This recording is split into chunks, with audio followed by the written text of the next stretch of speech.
Antes da leitura bíblica, eu quero informar a igreja que o valor da parte da manhã e à noite chegou a R$ 2.462, né? Então, graças a Deus, nós vamos repassar para a família e ainda vamos mobilizar a igreja para ajudar essa família tão querida, né? A família da nossa irmã, que deixa uma saudade muito grande no nosso coração, nos nossos corações. Lucas capítulo 7, eu quero ler esse texto, do versículo 36 ao versículo 50, e nós vamos conversar um pouco sobre um encontro, né, que uma mulher teve com o Senhor Jesus. Lucas capítulo 7, versículos 36 e seguintes, que dizem assim: E rogou-lhe um dos fariseus que comesse com ele, e, entrando em casa do fariseu, assentou-se à mesa. E eis que uma mulher da cidade, uma pecadora, sabendo que ele estava à mesa em casa do fariseu, levou um vaso de alabastro com unguento, e, estando por detrás, aos seus pés, chorando, começou a regar-lhe os pés com lágrimas, e enxugava-lhes com os cabelos da sua cabeça, e beijava-lhe os pés, e ungia-lhes com o unguento. Quando isso viu o fariseu, que o tinha convidado, falava consigo, dizendo: Se este fora profeta, bem saberia quem e qual é a mulher que lhe tocou, pois é uma pecadora.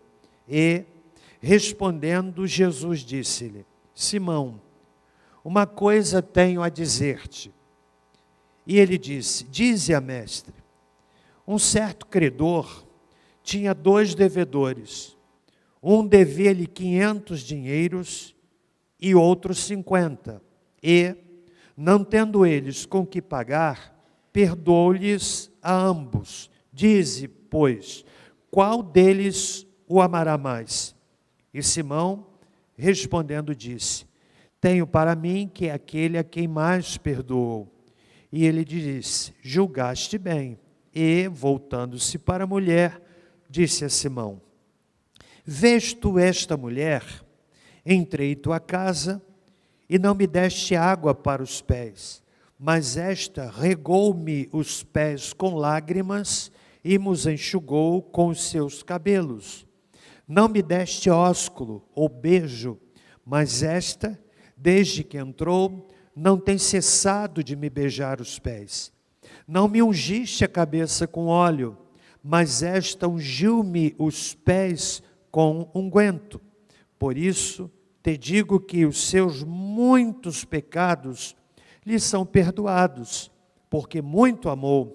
Mas aquele a quem pouco é perdoado, pouco ama. E disse a ela: Os teus pecados te são perdoados.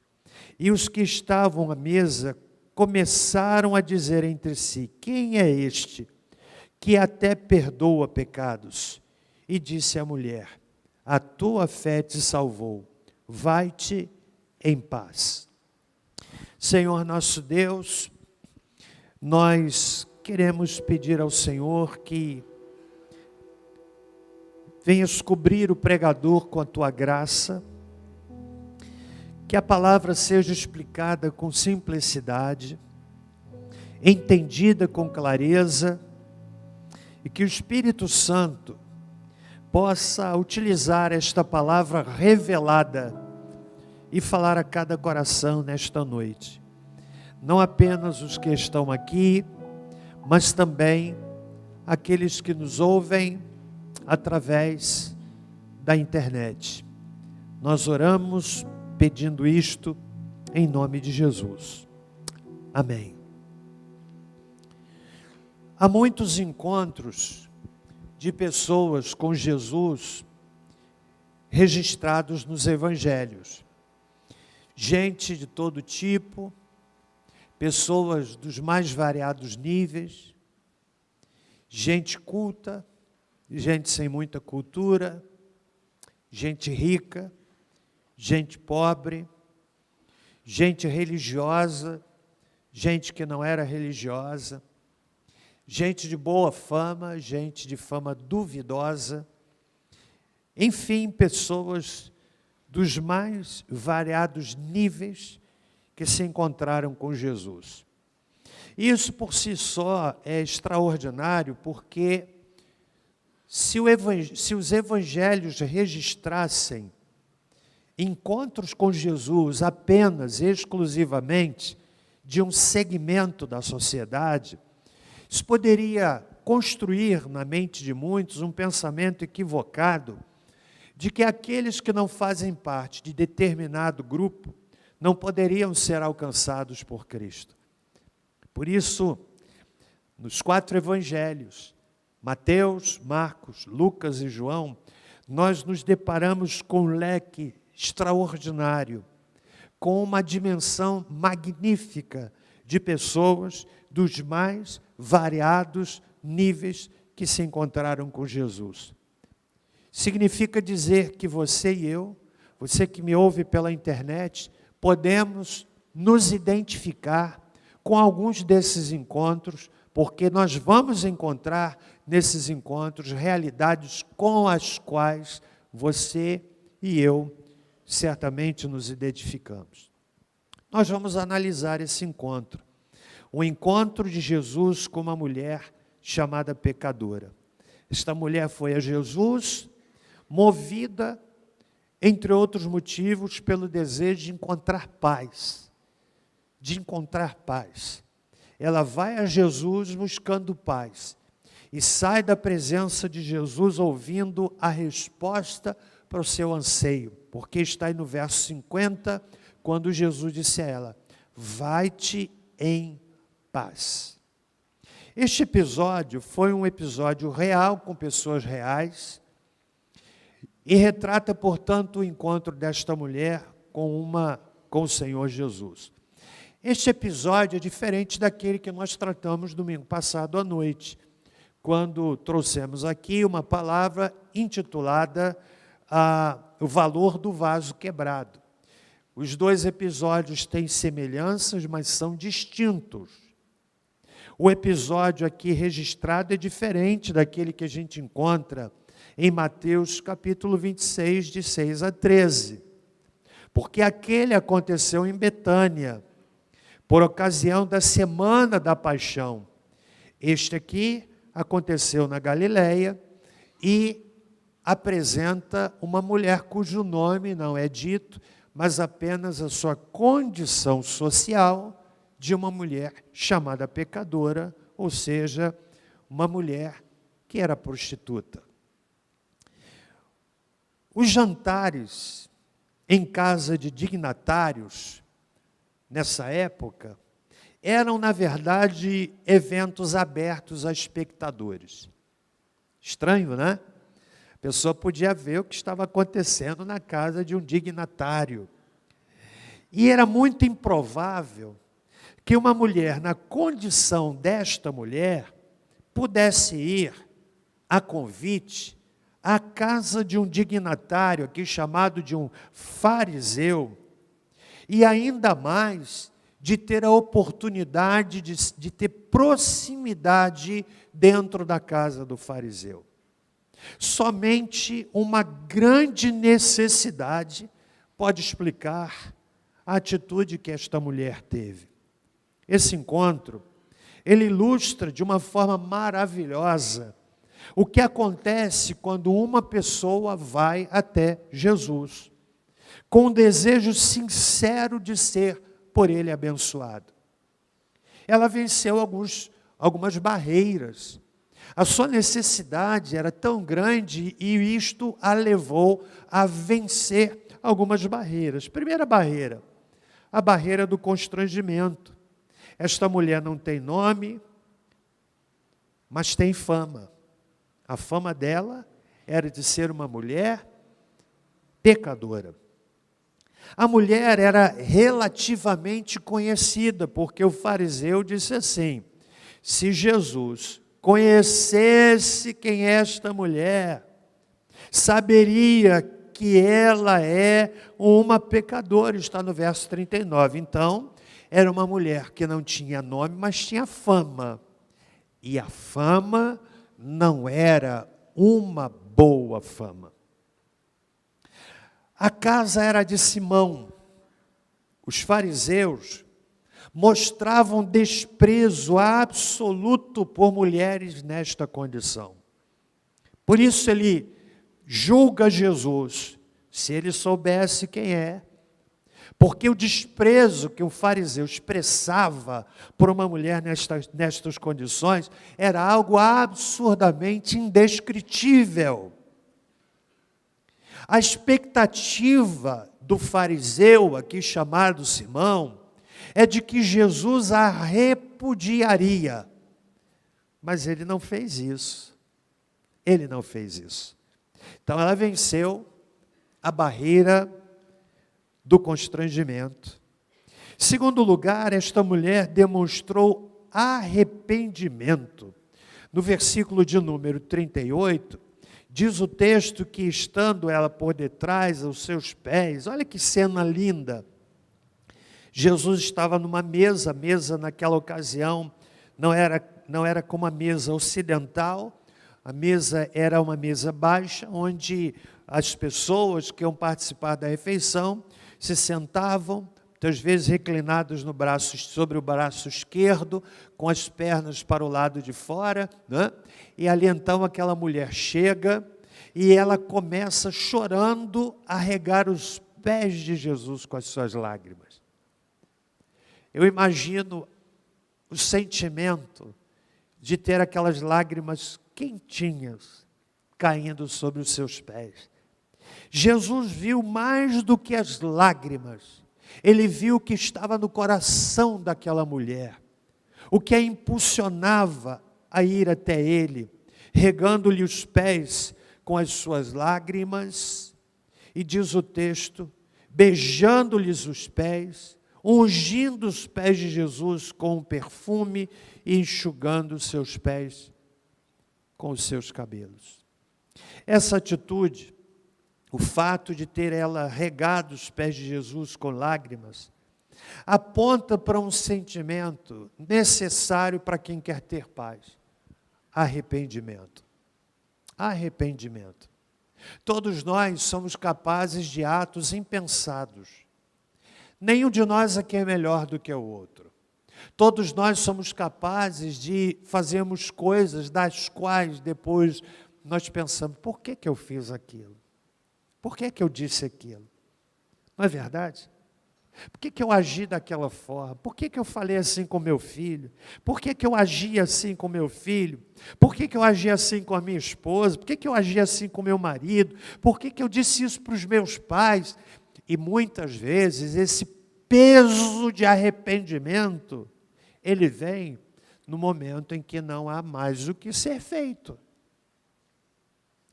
Eu costumo dizer, em momentos de sepultamento, quem já me ouviu pregar nessas ocasiões, e são muitas, nessas mais de 4 décadas, muitos sepultamentos, e eu costumo chamar a reflexão das pessoas para o momento que a morte nos oferece de elevadíssima reflexão. A gente aprende diante da morte. A gente aprende a redimensionar aquilo que de fato é importante na vida. Fala sério, às vezes a gente gasta energia e briga por coisas que não valem a pena. Não é verdade? E eu costumo dizer nessas horas que nós devemos aprender a dizer eu te amo para quem a gente ama, enquanto a pessoa que a gente ama pode ouvir. Porque eu já vi, não poucas vezes, pessoas se agarrando àquela urna mortuária, que agasalha um corpo sem vida, gritando, esbravejando, lamentando, e bradando e dizendo, me perdoa, me perdoa, me perdoa, me perdoa. Eu fico pensando, tarde demais, tarde demais. Não há como a pessoa para quem se pede perdão reagir, morreu, acabou, não tem mais jeito. Então nós aprendemos a dimensionar isto. Aprendemos a arrependimento, dizer que às vezes a gente faz coisas das quais a gente se arrepende. E devemos buscar expressar o arrependimento enquanto a gente pode. Esta mulher, através desta atitude, ela está expressando arrependimento. Ela está expressando arrependimento diante da sua condição de uma mulher chamada pecadora.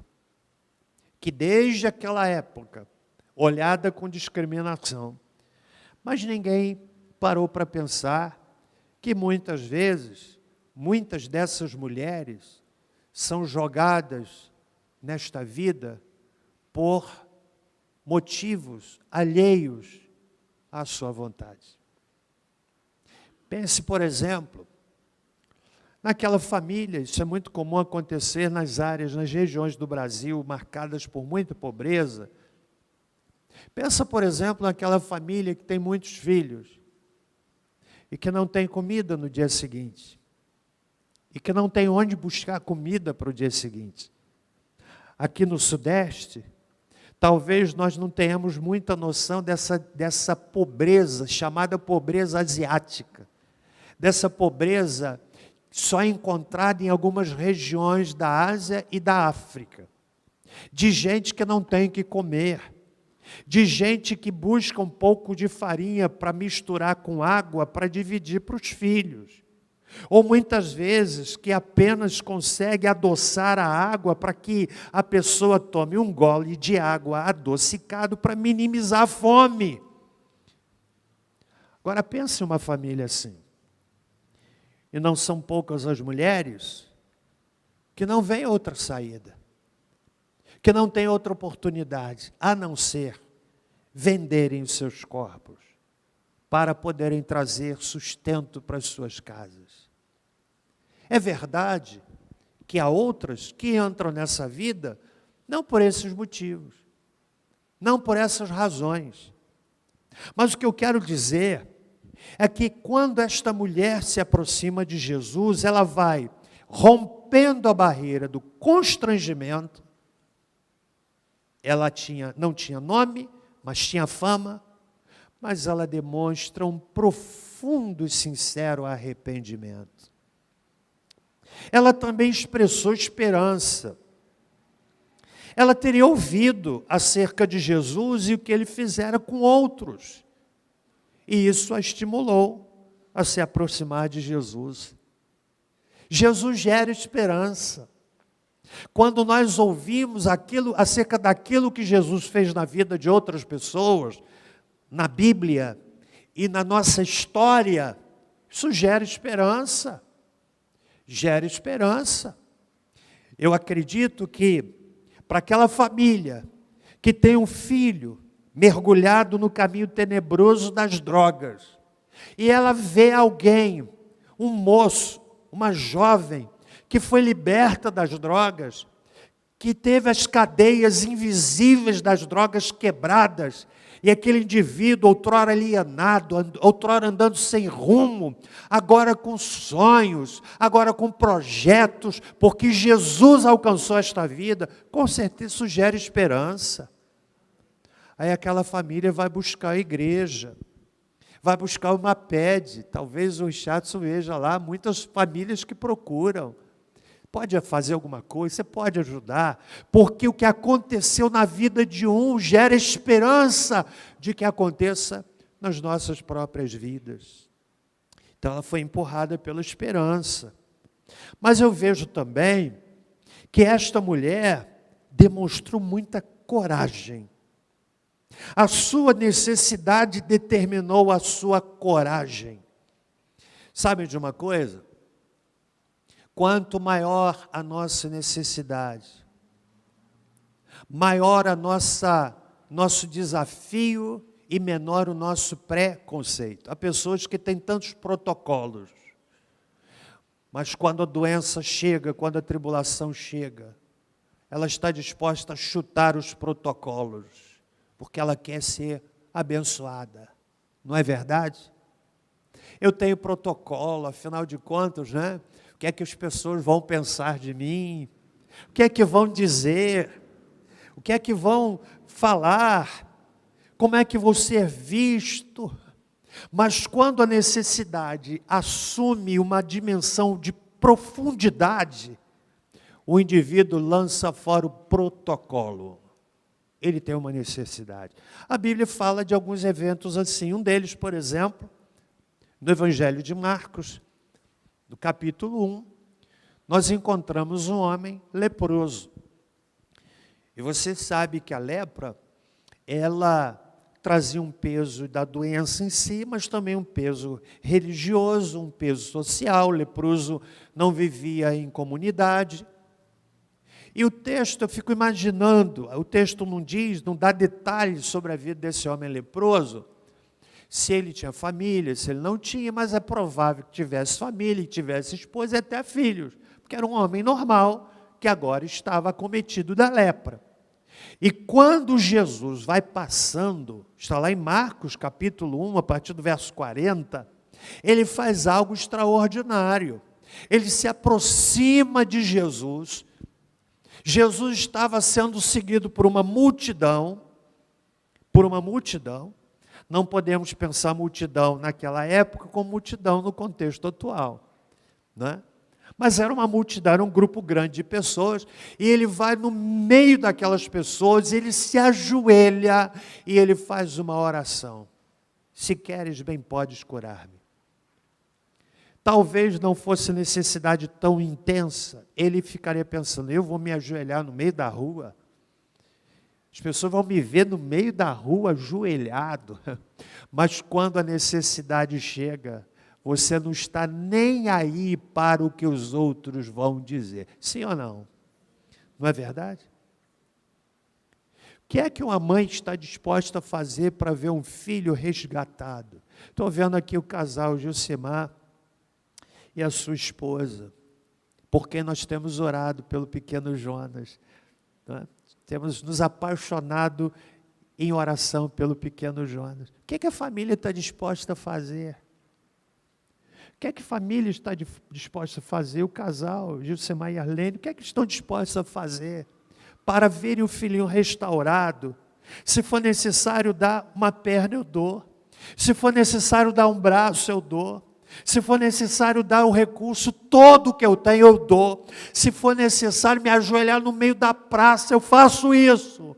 Porque a necessidade dispersa o protocolo. Essa mulher demonstrou coragem. E ela foi até Jesus. Para aquela cultura, não era adequado uma mulher soltar os cabelos. Era uma atitude inconveniente e indecorosa. Mas o texto diz que ela não só soltou, mas com os seus cabelos, ela enxugava os pés de Jesus. Sabe o que é isso, irmãos? Coragem. Venceu a barreira do preconceito, da opinião dos outros, do que os outros achariam, e simplesmente foi a Jesus. E aí nós temos então esse encontro extraordinário. E eu quero agora, na segunda parte da mensagem, depois desta não pequena introdução, tratar acerca daquilo que Jesus ofereceu para ela. Como é que Jesus lidou com isso? Como é que Jesus reagiu a essa atitude? Você viu que o fariseu pressupunha que Jesus a repudiaria. Se ele soubesse, se ele fosse profeta, saberia quem ela é e qual é a mulher que lhe tocou. O ato de tocar em um rabino é algo que a mulher não faz, ainda hoje. Nos lugares onde há uma cultura judaica, sobretudo judaica ortodoxa, se tem um rabino, Uma mulher não pode estender as mãos e tocar no rabi, nem para um cumprimento. Não há isso. Por isso, essa reação tão perturbadora desse fariseu. Se ele soubesse, se ele fosse profeta, saberia quem e qual é a mulher que lhe tocou. Porque tocar não era habitual, mais ainda era reprovável. Mas eu quero lhe mostrar o que é que Jesus fez. E fazendo isto nessa noite, para inspirar você, que como eu se percebe tão pecador. Como é que Jesus lidou com isso? E eu quero então dizer para você que, em primeiro lugar, Jesus a recebeu com amor. Jesus sabia quem era Simão, mas Jesus também sabia quem era aquela mulher. E ele a recebeu. Ele a recebeu. Ele aceitou que ela tocasse seus pés. Ele aceitou que as suas lágrimas caíssem sobre os seus pés.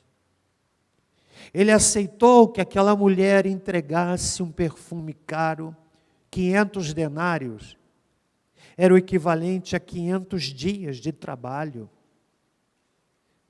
quase 2 anos de salário mínimo.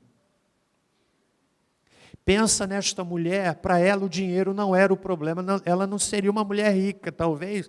Aquele dinheiro com o qual ela comprou aquele perfume foi o dinheiro que ela levantou com o seu corpo. Sacrifício para ela. 500 denários, 500 dias de trabalho. E ela então chega diante de Jesus. Ele a aceitou com amor. Sabe o que eu quero dizer para você aqui nessa noite? Jesus nos aceita com amor. Nos aceita com amor. Nós medimos as pessoas pelo que elas aparentam. Nós somos impressionados pelo estereótipo, pelo rótulo. Para Jesus, não. Ele não vê a sua impressão física. Nós vemos. Quase que instintivamente, nós reagimos àqueles que não se enquadram ao nosso estereótipo de modo diferenciado. Numa ocasião, por exemplo, aliás, nós fizemos aqui num evento de adolescentes, me parece, que um dos palestrantes, aqui nós fizemos isso há muitos anos, ele se vestiu de andarilho, ele se vestiu de alguém da rua, e o culto começou a rolar. Nós sabíamos. Quem é que lembra disso? E em dado momento ele chegou lá com aqueles trapos, e naturalmente a gente já fica assim, né? Porque ele precisa ter ordem também. A igreja tem uma facilidade de atrair pessoas embriagadas, por exemplo, que precisam ser recebidas com equilíbrio. Mas só que ele vem entrando e a gente percebe que naturalmente a reação vai mudando. Depois ele se identificou e nós aprendemos uma grande lição. Agora pense se entrar alguém aqui, muito bem vestido, né? Mais ainda se for conhecido. Pensa se entrar aqui um jogador de futebol de um grande time. Provavelmente depois do culto ia ter uma porção de pessoas lá para pedir autógrafo. Me dá um autógrafo aí. Qual é o seu time? Do Flamengo, do Vasco, e não sei mais o que. Porque tem gente que morre pelo seu time, mas não sente nenhuma dor por Jesus. Isso aqui é a grande verdade. Se tivessem metade da paixão que tem pelo time de futebol, se tivessem pela causa de Deus. Essa foi pesada, né? Mas é verdade. Ou então paixão política. Camarada tem uma paixão política, ainda mais nesse ambiente tão incerto do nosso país, tão incerto. Mas é a sua paixão por Jesus? Nós olhamos o estereótipo. Ele não. Ele não olha para a cor da pele. Se é branco, se é negro como eu. Na minha negritude, que não é júnior. Não tem um negócio chamado negritude júnior? Tem ou não? Tem negócio assim? Quem é que já ouviu falar? Tem gente que fica assim meio... Fica pensando que é pegadinha, né? Para ele, você não tem cor de pele. Para ele, não importa o carro que você tem. Para ele, não importa a sua conta bancária. Para ele, não importam os seus títulos. Ele olha para o coração. E como ele acolheu essa mulher com amor, ele acolhe a você e a mim com amor. Isso não é lindo demais? Quando eu vou orar, não são poucas as vezes que eu oro, e eu busco pensar que eu estou assim reclinado no colo de Jesus, ou então aos pés de Jesus. Às vezes eu tento me imaginar assim, abraçando os pés do meu Salvador, acariciando os pés do meu Salvador. E só em me imaginar nessa condição, eu já sinto uma coisa tão gostosa. Porque Ele acolhe com amor. Não é com dedo acusador. Não é dizendo assim, você fez, você disse aquilo. Ele olha com amor. Porque Ele fez isso com aquela mulher, Ele faz com você e comigo. Jesus também lhe deu perdão. No verso 47, Jesus está falando com Simão, dizendo para ele, quem é que ama mais? Aquele que é muito perdoado. E depois ele então diz assim, por isso te digo que os seus muitos pecados lhe são perdoados.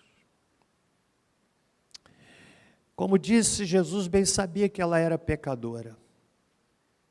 Jesus conhecia o coração e a vida daquela mulher. No entanto, Ele a perdoa. Perdão é libertador. Falta de perdão é escravizador. Isso em qualquer dimensão. Há pessoas que estão adoecidas porque não conseguem perdoar. Estão apodrecendo nos seus sentimentos porque não sabem perdoar. Não conseguem perdoar. E pior, pensam equivocadamente que quanto mais alimentarem o seu ódio, tanto mais o outro vai sofrer. É como alguém diz, tomam o veneno esperando que o outro vá morrer.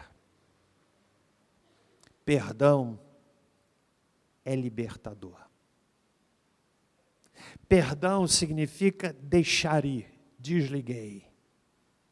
Deixar ir. Jesus perdoou esta mulher. Verso 48, ele se volta para ela. Pense na impressão, no sentimento desta mulher quando ouve do Salvador, Jesus Cristo, uma palavra distinta daquela que todos provavelmente diziam acerca dela, retratado na fala do fariseu. Se soubesse quem ela é, saberia que ela é uma pecadora. Mas agora Jesus olha para aquela mulher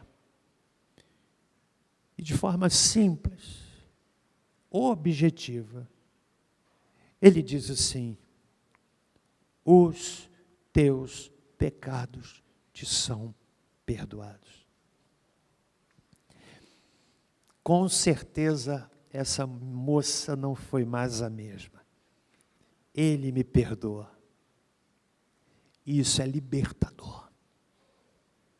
Sabermos que, não obstante pecadores que somos, com equívocos, com desencontros, com erros, alguns dos quais nos feriram muito e feriram pessoas que nós amamos.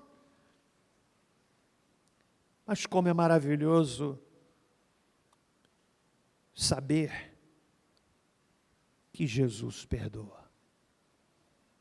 Está aqui. Mas ainda, não só recebeu com amor, não só lhe deu perdão, mas há uma coisa mais importante que Jesus deu para essa mulher. Você sabe o que é que ele deu para ela? Está no versículo 50. A tua fé te salvou. Ou seja, nem todos os que Jesus curou foram salvos,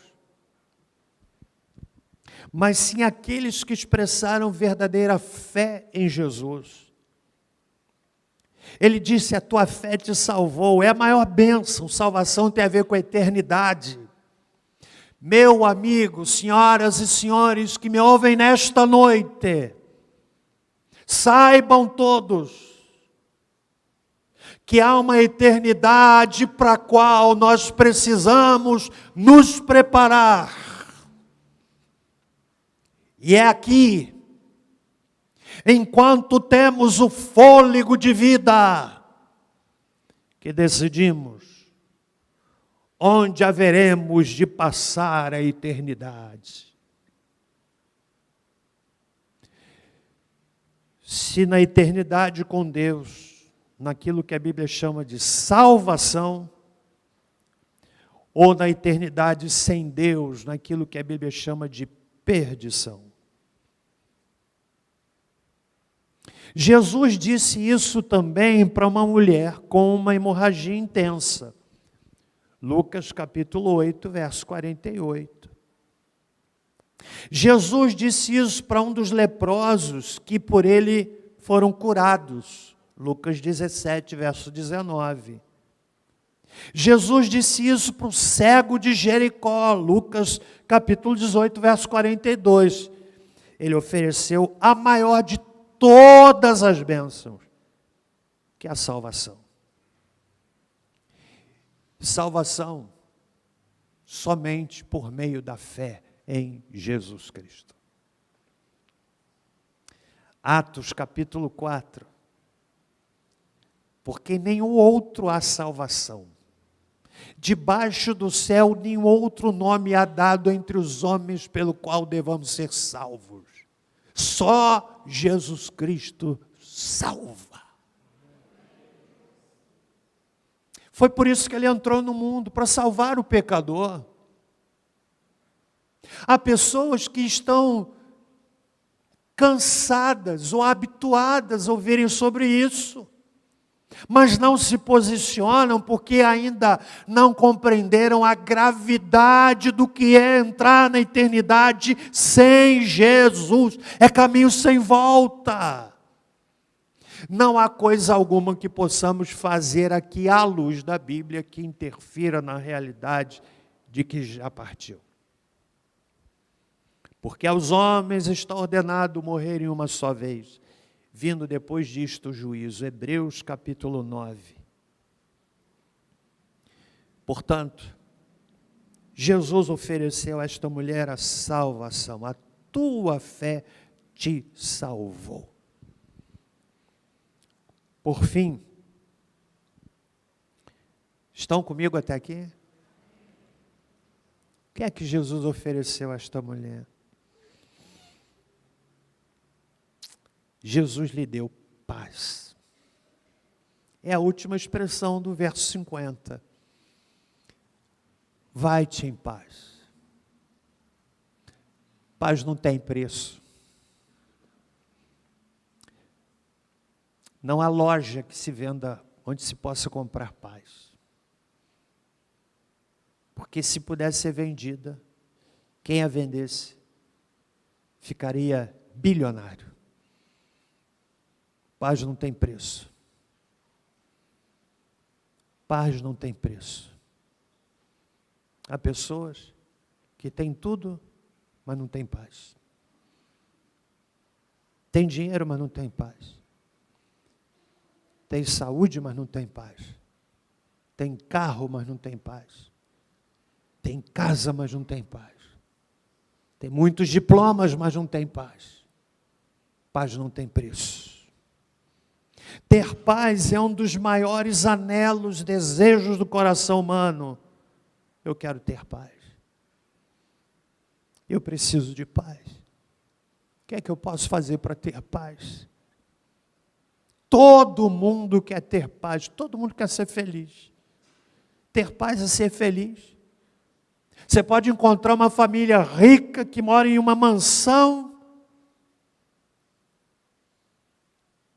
e não ter paz.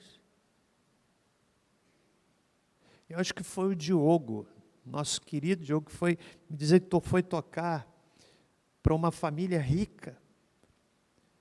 E ele disse, pastor, muita riqueza naquela casa. Mas a casa traz paz.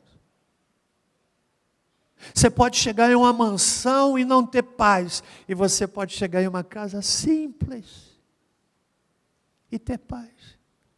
Você pode chegar em uma mansão cujo piso forrado com mármore, o banheiro coberto do alto ao chão de mármore de Carrara, as suas pias e suas torneiras folheadas a ouro, mas não ter paz. Aí você pode chegar àquela casa que tem aquela bica com elástico, porque aquela torneira está com problema, aí põe elástico, e amarra, aí você fecha lá, abre, parece que tem vida própria, fecha e abre, mas tem paz. Você pode chegar àquela mansão que tem um mordomo para servir o cardápio do dia, e não ter paz. E pode chegar àquela casa que tem ovo frito com arroz, e tem paz. Compreende? Só Jesus pode dar paz. Você não vai encontrar ninguém na história que vai dizer como Jesus disse para essa mulher.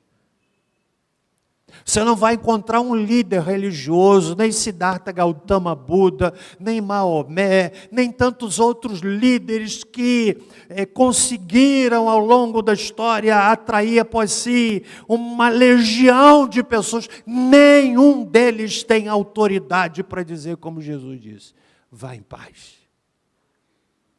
Para dizer como ele disse em Mateus capítulo 11, versos 28 seguintes, vinde a mim, olha que autoridade de Jesus, vinde a mim, todos vós, que estáis cansados e sobrecarregados, e eu vos aliviarei.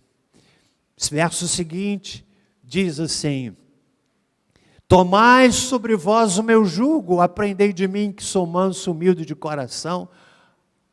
Agora olha o que diz, e encontrareis descanso para as vossas almas. Você sabe o que é encontrar descanso para a alma? É ter paz. Você sabia que na Universidade de Harvard, uma das mais prestigiadas do mundo, o curso mais popular e bem sucedido é o que ensina a pessoa a ser feliz. A aula de psicologia positiva atrai 1.400 alunos por semestre. E 20% dos graduados de Harvard aceitaram esse curso eletivo. As pessoas estão indo para Harvard para aprenderem como é ser feliz. É só perguntar àquela pessoa que aceitou a Cristo. E ela vai dizer: Jesus é muito bom. Eu me lembro muito de um pastor, muitos anos atrás, eu o ouvia pregar. Ele já esteve aqui em nossa igreja.